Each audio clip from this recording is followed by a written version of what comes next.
வணக்கம். ஆக்சுவலி ஒரு டைரக்டருக்கு கிடைக்கிற மிகப்பெரிய பாக்கியம் என்னன்னா, ஒவ்வொரு படத்துலையும் ஒவ்வொரு வாழ்க்கையை வாழலாம். ஒவ்வொரு வாழ்வியல்ல போய் நம்ம வாழ்ந்து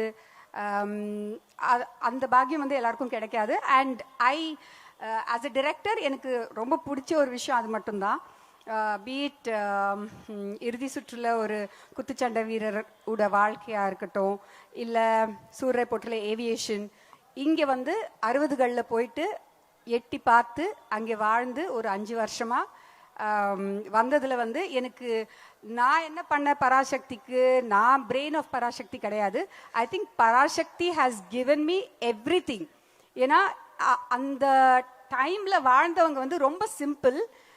ஃப்ரீடம் கிடைச்ச ஒரு 15 இயர்ஸ் கழிச்சு ஐ டோன்ட் திங்க் காசு பணம் ஆசை அதெல்லாம் ரொம்ப கம்மி.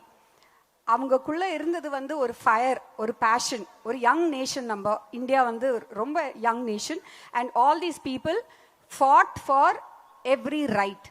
அது எனக்கு ரொம்ப பிடிச்சிருந்தது. ஸோ அதை பற்றி பேசணும்னு நினச்சேன். இந்த படத்தில் அதை பற்றி தான் நாங்கள் பேசியிருக்கோம். அண்ட் எனக்கு ஒரு குடும்பத்தில் இருக்கிற உறவுகள் எனக்கு ரொம்ப பிடிக்கும். அது it's dying. I feel it's becoming more and more nuclear.